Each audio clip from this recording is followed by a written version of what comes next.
गांव की सुबह हमेशा की तरह शांत और सुंदर थी। सूरज की पहली किरण जैसे ही धरती पर पड़ी, पूरा गांव सुनहरी रोशनी से चमक उठा। कच्चे रास्तों पर हल्की धूल उड़ रही थी। छोटे छोटे मिट्टी के घरों से धुआं निकल रहा था और हरे भरे खेत हवा में लहरा रहे थे। पेड़ों की डालियों पर बैठी चिड़िया चहचहा रही थीं। चूं चूं, उनकी आवाज जैसे सुबह का संगीत बन गई थी। उसी समय गुड़िया अपने घर के आंगन में दौड़ती हुई आई। उसके चेहरे पर मुस्कान थी और आंखों में चमक। गुड़िया खुशी से बोली, माँ देखो कितनी प्यारी सुबह है। उसकी आवाज में उत्साह था, जैसे हर सुबह उसके लिए कोई नया तोहफा लेकर आती हो। आंगन के एक कोने में सफेद रंग की प्यारी गाय बंधी थी। उसका नाम था गौरी। उसकी बड़ी बड़ी काली आंखों में मासूमियत झलकती थी। गुड़िया रोज की तरह चारे की टोकरी लेकर आई और बड़े प्यार से गौरी को खिलाने लगी। गौरी, तुम मेरी सबसे अच्छी दोस्त हो, उसने धीरे से कहा। गौरी ने प्यार से माँ की आवाज निकाली और अपना सिर गुड़िया के कंधे से सटा दिया। ऊपर पेड़ पर बैठी चिड़िया ये सब देख रही थीं, जैसे वे भी इस प्यारी दोस्ती की गवाह हों। उस पल में पूरा आंगन अपनापन और स्नेह से भर गया। कुछ देर बाद गुड़िया आंगन में दाना लेकर आई और जमीन पर बिखेर दिया। जैसे ही दाना गिरा, चिड़िया फुर्र से उड़कर नीचे आ गईं। वे बिना डर के गुड़िया के आसपास मंडराने लगीं।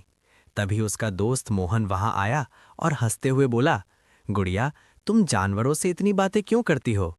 गुड़िया मुस्कुराई और बोली, क्योंकि ये भी हमारी तरह समझते हैं। उसकी बात सुनकर मोहन थोड़ा सोच में पड़ गया। शायद पहली बार उसे महसूस हुआ कि जानवर भी दोस्त हो सकते हैं। अचानक आसमान का रंग बदलने लगा। नीला आसमान धीरे धीरे काला हो गया। तेज हवा चलने लगी। पेड़ों की डालियां जोर जोर से हिलने लगीं। चिड़िया घबराकर उड़ने लगीं। गौरी भी बेचैन होकर इधर उधर देखने लगी। अचानक एक तेज आवाज हुई। पेड़ की एक टहनी टूटकर नीचे गिर गई। उस टहनी के साथ एक छोटी चिड़िया भी जमीन पर गिर पड़ी। गुड़िया का दिल धड़क उठा। वो तुरंत दौड़कर उस चिड़िया के पास पहुंची। उसने उसे बहुत सावधानी से अपने हाथों में उठाया। डरो मत, मैं हूं ना। उसकी आवाज में डर नहीं बल्कि भरोसा था। गुड़िया जल्दी से चिड़िया को घर के अंदर ले गई। दादी ने उसे देखा तो तुरंत समझ गई कि क्या करना है। उन्होंने हल्दी और पानी से धीरे धीरे उसकी चोट साफ की। दादी प्यार से बोली, बेटी, जो जानवरों से प्यार करता है, भगवान उससे खुश रहते हैं। गुड़िया चुपचाप बैठी चिड़िया को देखती रही। गौरी दरवाजे के पास खड़ी थी, जैसे वो भी चिंता कर रही हो। कुछ देर बाद छोटी चिड़िया ने धीरे धीरे अपनी आंखें खोली। गुड़िया की आंखों में राहत के आंसू चमक उठे। अगले दिन गुड़िया और मोहन ने मिलकर एक छोटा सा घोंसला बनाया। उन्होंने पेड़ की मजबूत डाल चुनी और सावधानी से उसे बांध दिया। मोहन मुस्कुराकर बोला, अब ये सुरक्षित रहेगा। धीरे धीरे सारी चिड़ियां वापस आ गईं। वे नए घोंसले के आसपास मंडराने लगीं। गौरी ने भी खुशी में माँ की आवाज निकाली। वो पल जैसे उम्मीद का प्रतीक बन गया। शाम का समय था। सूरज धीरे धीरे ढल रहा था।